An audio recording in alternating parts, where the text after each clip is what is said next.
enough. It's time to set it down. Join us for the Wear Wellness Promotion 26, presented by Women's Educational and Healing Retreats, Inc., a day of healing, hope, and community.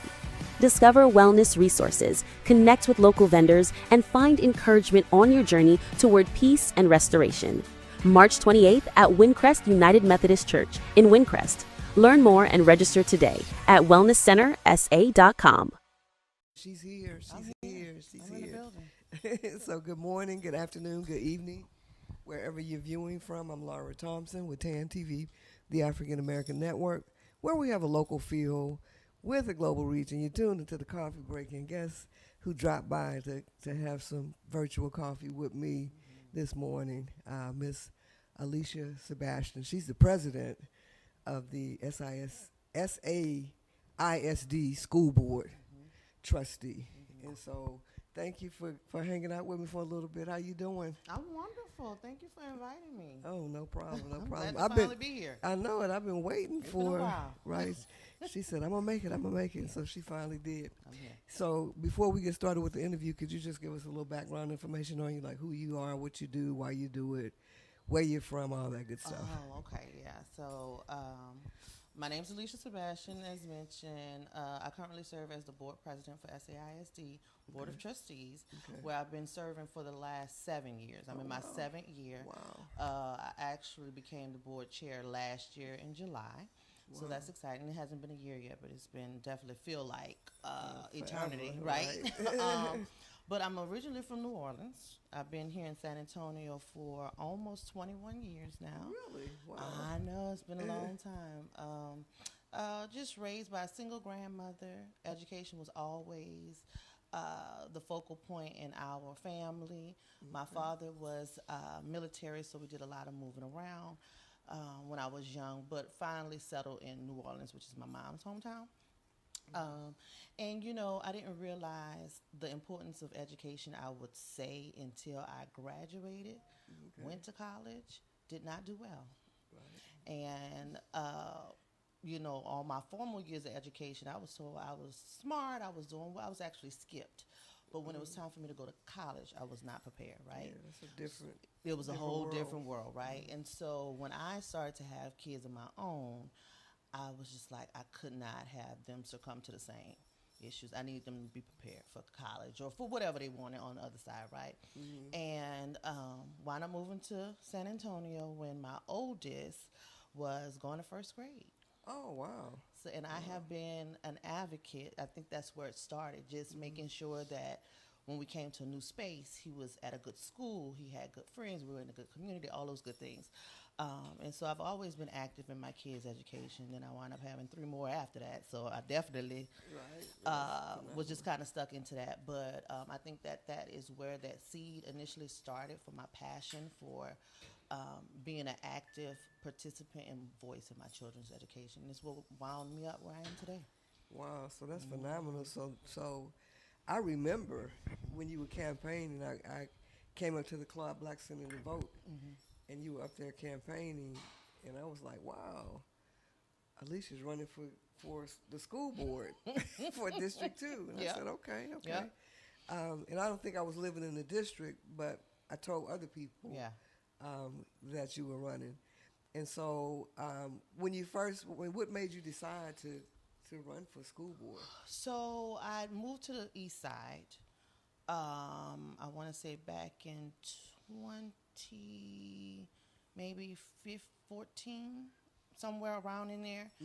And I honestly, when I first moved there, I started working in nonprofit, right? Okay. Worked at San Antonio Fighting Back for a while. Really? Oh, yeah. I worked with San Antonio Fighting Back on the Drug-Free Communities Grant. Wow. Which really made me want to get more involved in the community, right?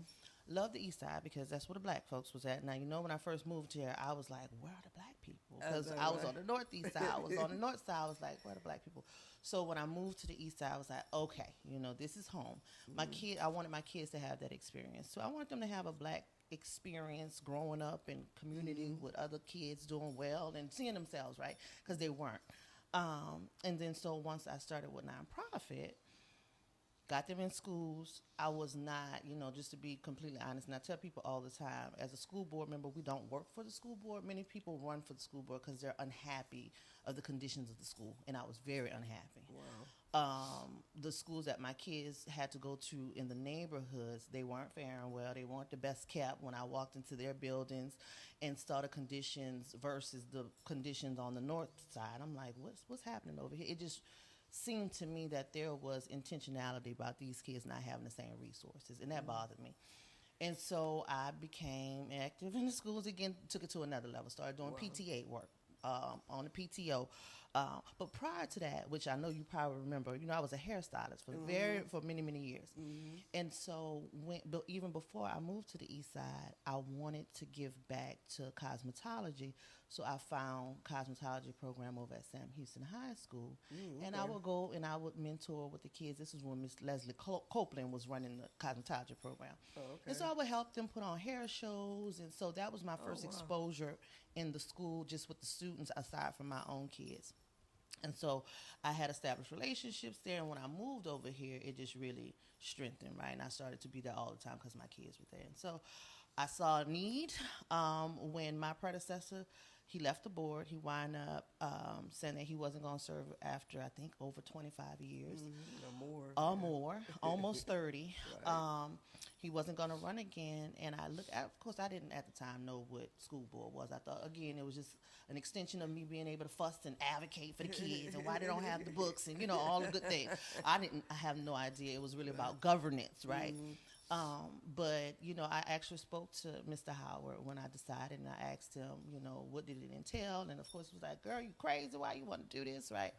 But he talked to me a little bit about the importance of it and what he saw that we needed, which was representation in our schools. And because I still had school-age children, I think a lot of people saw that that's what they needed, somebody who was still connected to the daily workings of the schools. And so I just kind of put my name in the hat. But I'm going to be honest with you, I was disappointed because I watched the seat sit vacant for probably about 3 weeks. Nobody wanted to run for school board. Wow. Nobody. And then I was like, okay, well, I guess I'll do it, right? And then after that, of course, 2 other people maybe jumped in. But, I just thought that it was such a valuable seat because we need to have somebody at the table, or people just make decisions for us. Right. And so that's what happened. I saw it, I jumped in, had no clue, and I'm still here 7 years later. Wow. So you've been here for 7 years on the board. And so what are some of the things that you've seen what did you see when you first got in there opposed to what is happening now? Goodness, I mean, it seems like a world away, right? Because when I started in 2019, that was right before COVID. Wow. So we had, during that time, we had a superintendent transition, which was a first, right? Like, I was just really, I would say for the first year what I did, and this is what I typically do, I'm this type of person, I learned the role before I just try to jump in and, do all kind of things. I need to figure out, like, really what is the power of a school board member. And people don't understand, we only have 3 responsibilities, right, as a school board member. 1 is to hire and fire the superintendent. 2 is to create policies or to, change some policies. And the 3 is to create the budget. We're responsible for the budget and ensuring that, depending on what your focus is in the school board, ours is ensuring that it's equitable and making sure that we're using money equitably amongst the resources for children. So I had to learn, but there were so many things that took us outside of that work. Like I said, you had COVID, right? So we were out for a very long time. Then you had lot of other transitions that were happening. So it felt like school board business always kind of took a back seat to the issues of the climate of the society, the things that we were dealing with. So I would say since then now we've kind of tapered off, but we've been able to uncover a lot of issues, right? We know that there was a lot of learning loss because of COVID, so we came back and kids were 3 years behind. Some of them were already behind. We came back to decline enrollment. People just weren't sending their kids to school anymore, right? Wow. People aren't having babies anymore. That's a whole nother thing. So, and I'm sure you're going to ask me about like right size and school closures. All those factors kind of feed into where we see ourselves today as a school school system across the country, not just here in San Antonio. Wow. So the hot topics right now are vouchers and school closures. Yeah. How are they connected? And what are your thoughts about the voucher program? We're in Texas, right? So that's my thoughts first and foremost, right? And I won't say it's just a Texas thing, but I do feel that here we have a lot of other competing factors that are kind of attacking public education as we know it, right? School closures for us back in 2022, we hired a demographer to do an analysis to figure out like where the students are. Are they going to come back? Because to be honest with you, enrollment declines has been happening for decades, but people haven't been tracking data, I guess, as much as we started to post-COVID. Like, where are the kids? We know we need them back. So again, that's when we really started to put a heightened focus on what's going on. Not only we didn't know where they weren't doing well either. So we know we need to figure out, how to fill that gap. So that's where the conversation kind of first started with school consolidation, school closures. We need to assess the climate. So a few of our board members went to some other cities that had to do this, right? And we learned from those communities, same thing. People, especially in the urban core. So SAISD is the oldest school district, as you know, in San Antonio. But we're also situated in the urban core where there's been tons of gentrification, tons of outpricing people. People who are from the east side, typically, you would want your family to move back, but they can't. They're not going to buy a house that's $300,000 on a small piece of land, right? Where they can go out to Converse or somewhere else and get, and then also, just the schools weren't doing it. People with families consider all that before they move places. So we don't have those huge families in those areas anymore like we used to. People aren't having kids. So we need to look at the conditions of our buildings too. Again, we're the oldest school district. These buildings are 100 years old. Yeah, they are. So it's almost like just imagine having a house that's that old, and you just at some point you're just throwing money at it because you really can't repair it. Like you're saying, concrete, like the specs, the things that they use to build this stuff, it don't even exist anymore. Right. So that was it's not issue. even safe. No, and it's not safe. That's a whole other thing, right? Wow. So, you have all those factors. And so we had the conversation. I tell people often this conversation didn't start just with us. It happened years, decades ago. But who wanted to be the school board to close schools? Right. That's not an easy decision to make, right? Who wanted to? That's like political suicide. But we did, we made sure that the decisions were data informed. We did a lot of community engagement because we learned from other places. Some people were just like, we're going to close it and y'all just going to have to deal with it, right? The board was just like, this is what we need to do. But we really did engage. We had over 100 sessions where we went out to communities and we got feedback. We also told them, hey, everybody's not going to get what they want, right? This is not typically, I didn't think as a school board member within my first 2 years, we'd be talking about closing 10 schools. Wow. But that was just the reality that we found ourselves in. The vouchers now, that kind of came after. And right now we're kind of assessing since it's new. We don't know how many families are going to try to access vouchers. We don't know, it's just one of those things where we have to figure out. But we have other issues in terms of new policy with immigration. We also we've seen a loss of students there as well. That's crazy.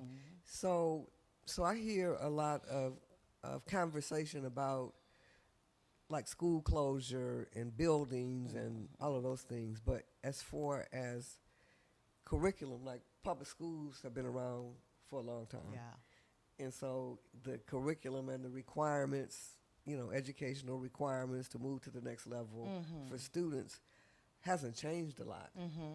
And so how do you, and I know that, and I don't know the school districts or locally, you might not necessarily have the authority to change the curriculum. Right. So how do you feel like the old school curriculum and the new technology world? How do you think that's affecting education, and do you feel like students get discouraged because they live in the tech world, but Mm-hmm. the schools are, all of the schools. Yeah. Some of them are specialty schools, but all of them are not Yeah. like upgraded. The Yeah. curriculum is still the same.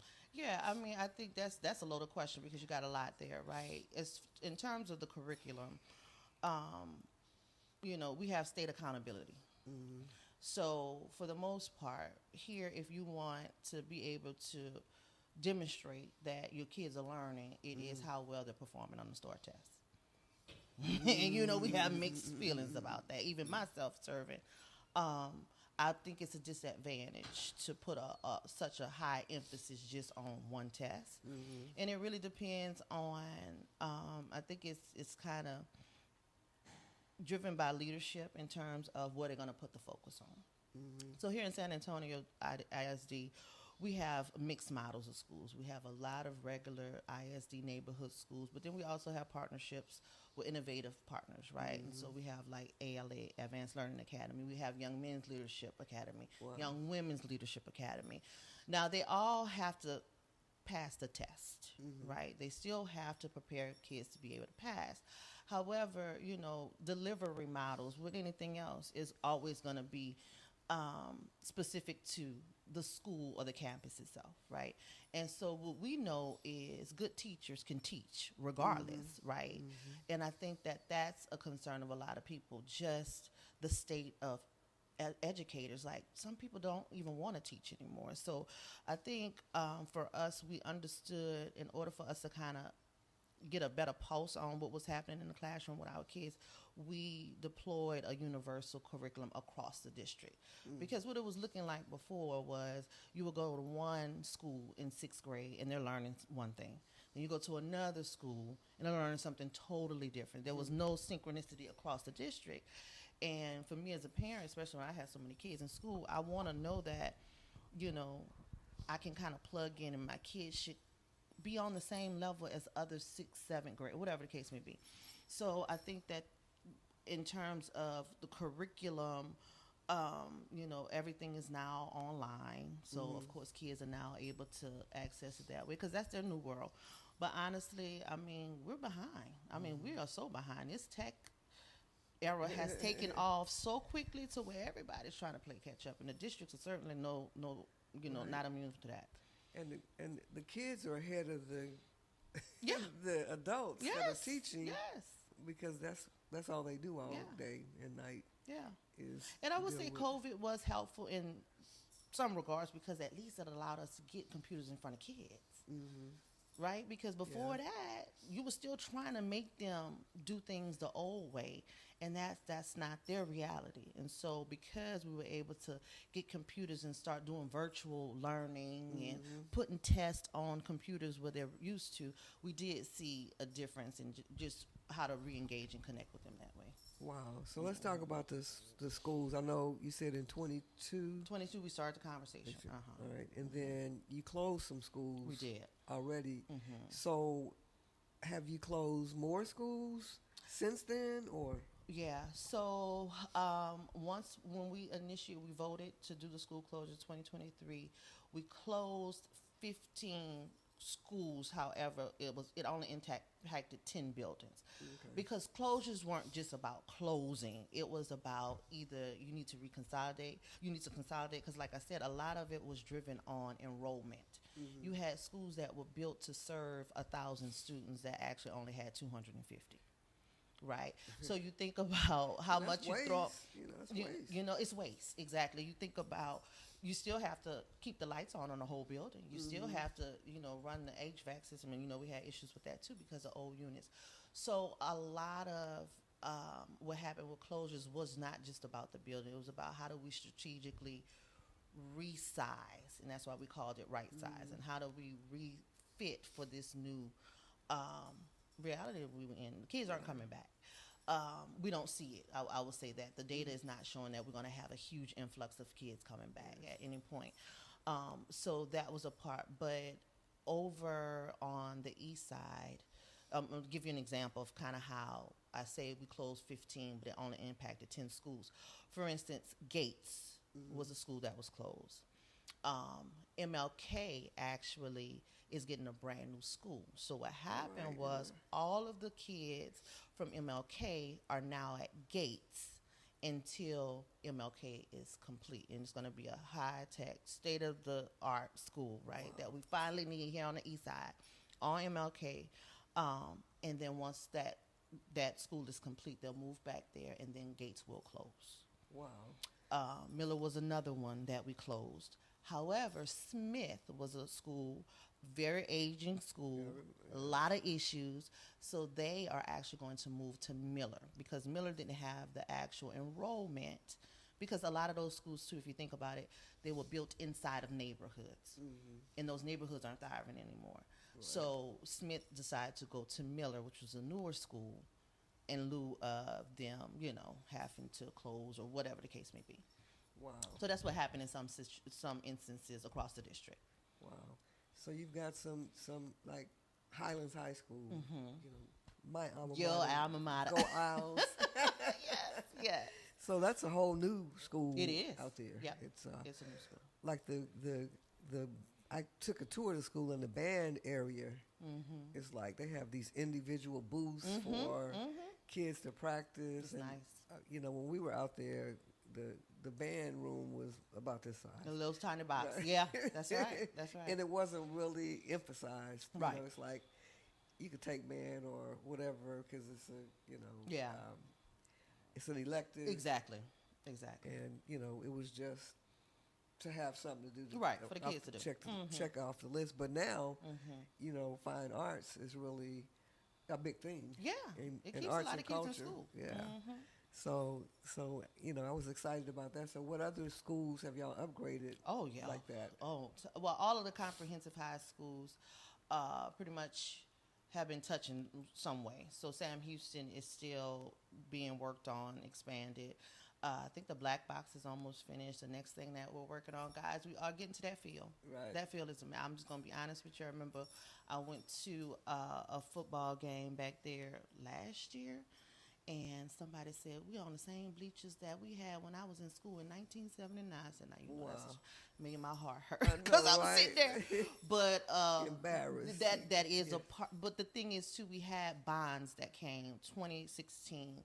2020. So you had so much work across the district. It just takes time for that stuff to roll out. But Burbank did get redone. Wow. Sam Houston, Davis has still got some work coming on the east side. It's several of our campuses that are right now getting bond work. Wow. And people don't understand you vote for the bond in 1 year, but it takes up to 7 years. If not longer. To do those projects. Especially depending on the condition of the school, right? And also, what do you do with those kids? You got to swing them, or you got those things. People don't really think about that are part of the planning. Right. And it's, there's a constant complaint about, upgrading the schools, but in order to upgrade the schools, you got to, like you said, they have to go somewhere else. They have to, yeah. Some things are not worth investing the money in. Exactly. And so it's crazy. And that's the thing that we found. We've heard people say, when you talk about waste, like, who was making those decisions? And I think at some point, people have to realize that. Also, when we talk about the state, right? The allocations that we get per pupil is laughable. It's not enough. And they also don't give us money for deferred maintenance, right, for buildings, which other states do.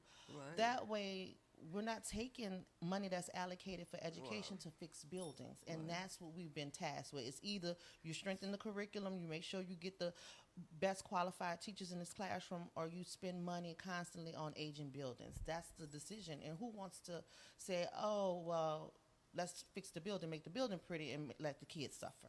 Right.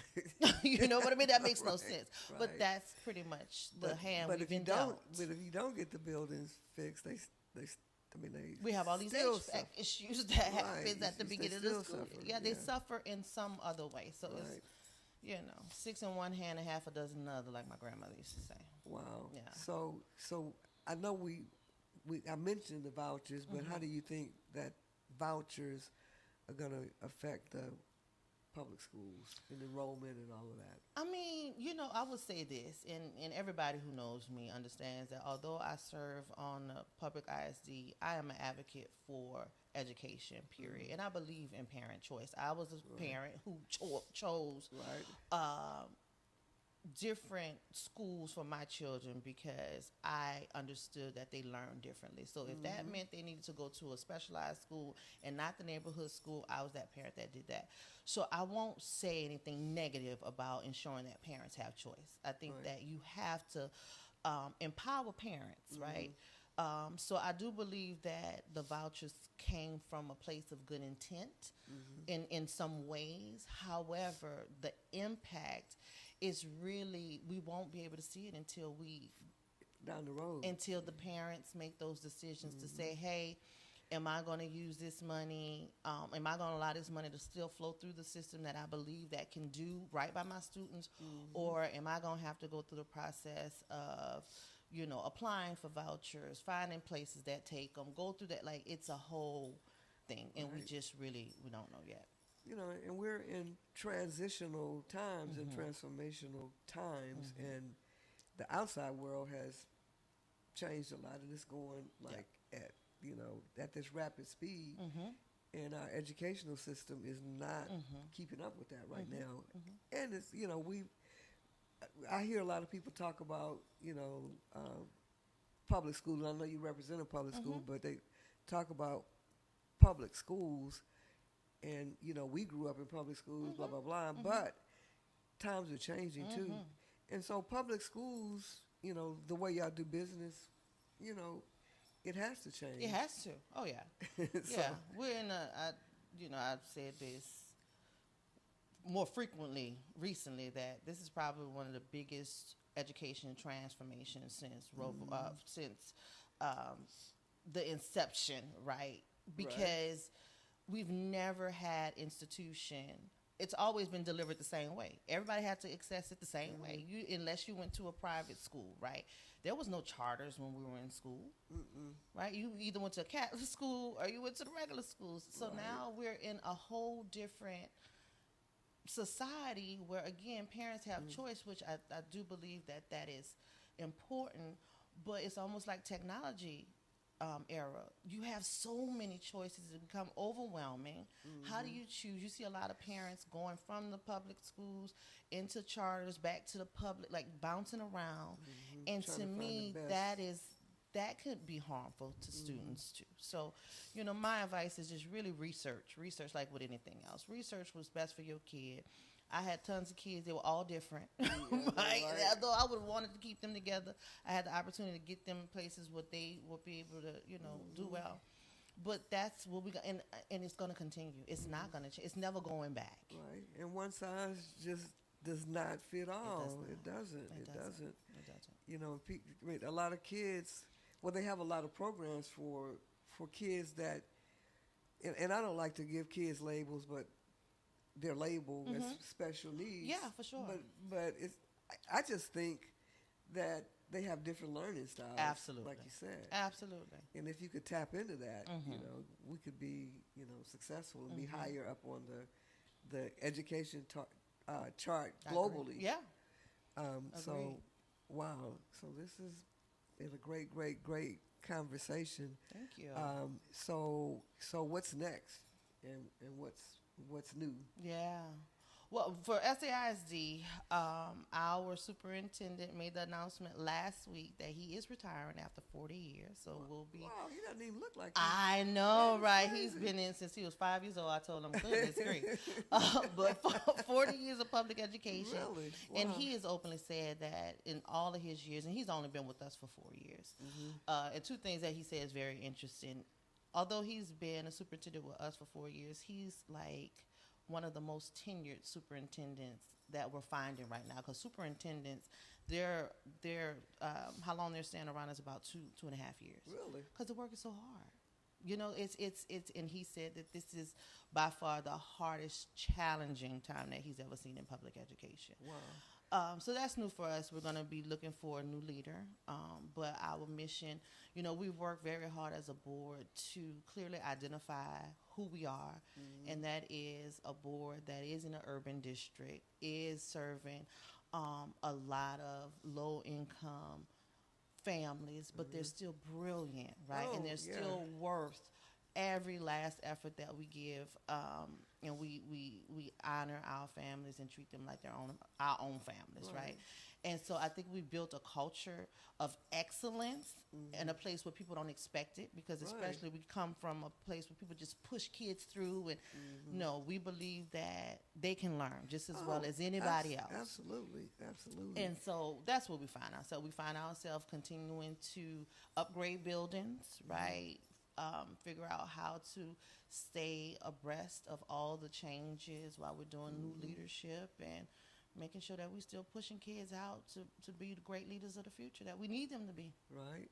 Yeah. And, I don't know anybody, a kid or adult, that doesn't want to be successful. Exactly. They want to be Exactly. successful. Exactly. But we have to give them the opportunity to be successful. And they have to know somebody really cares about their success. Yes, You know what I mean? absolutely. That's what it's about. I think a lot of times, especially in my role, that's why I take opportunities to come and speak and tell my story about being a parent, and even myself having my own struggles in school. People have to see people who look like them and still believe in them and say, you know what, I know what you got going on. That's right. I know it's hard, but you can do it. We believe in you, and our district feels the way about our babies. Right. Well, I love it. I think that, what you all are doing is great. Thank you. Although it can be a little controversial. Oh, yeah. And adversarial, only because people don't have all of the information, and they're not really looking at the future necessarily. They're looking at what they know They're used to. and understand, and what they've experienced, and the experience is totally different now. And we're all learning. It's a Right. new world for all of us. Yes, So, yes. people fuss at me, what y'all doing over there? And, I take it. It's hard. Change is hard. But Oh, absolutely. as long as people understand that they are part of this conversation, this is their community that's being impacted. We're not trying to make decisions for people. We want to make decisions with people. Right. So. And we fight every change. It's not just That's education. right. We fight, the fact that, we're using an iPad to film To stuff. do everything. Right, to do Right, everything, right. And apps. Right. People fought that. Yeah. They said, that ain't going to work. Everything that we do is if we want to move forward and progress, we got to make some changes. That's right. And so, I think that, you're doing a great, great job. We're proud Thank you. of you being the president of the Thank you. board and Thank leading the efforts, and being able to articulate to, the community, Yeah. what's important, Right. and that you're doing it for the kids. And, all of us just have to work as a community to That's make it. adjustments. That's it. And That's it. so, I hope to be here a long time, right? Right. I love what I do. I love this community. I love the growth, the potential growth that I see, right? And I just think that if we continue to have these conversations, I think people get anxious when they just don't know what's happening, I know, right? right? And so I And want to they- get out there in my capacity and share the little bit that I've learned since I've been here and what we're trying to do. And they make up stories and say, oh, they ain't doing nothing. But Oh, Lord. until they see see the building built, and they was like, oh my Oh, God. they've been doing something. Yeah. Right. Yeah. So It's okay. this has been a great, great, great informative conversation. I wish San Antonio Independent School District well. Thank you. I'm a product of it. Yes, you are. But, Mm-hmm. I understand that, progress is necessary. That's I right. mean, even when I was in elementary school and middle school and high school, those concrete buildings and the stoves that you could burn yourself on that they heated, it was outdated then. Yeah. When we were kids. And so, just imagine what, and kids thrive in a positive environment. Absolutely. And so Absolutely. I think it's great. And we want to have you back on. I would love to. When Absolutely. you have time. Yeah, absolutely. Okay. Yeah, I want to keep you updated on all the progresses. Because, every year it's like it's something else. So I will definitely be here to share. All right. Well, you've been tuned into The Coffee Break on TAAN TV, the African American Network, where we have a local feel with the global reach, and we've been here with the phenomenal, incomparable Alicia Sebastian. She is the first African American female board chair or board president for San Antonio Independent School District, and we're fortunate to have her in that position. So thank you for hanging out. Thank you a little bit. for having me.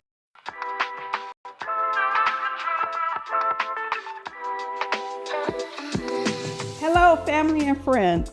I'm Lakeisha D. Howard, and I am running as an independent candidate for the Texas House District 124. I am a servant leader in our community who believes in the voices being heard. I am a retired Air Force veteran, as well as a retiree from the Department of Veteran Affairs. For me, this is not about politics and party. This is about our community voice being heard. We can only do that as one. And that's why I have elected to run as an independent versus being tied to a particular party. I am tied to our community, each and every one of you. I want to show transparency and accountability. I want our voices to be heard at our state capitol. I want us to show love and action because that's what brings community together. So vote for me in November 2026 as your independent state representative for District 124. I'm Lakeisha Howard. I love each and every one of you, and I cannot wait to hear your voice.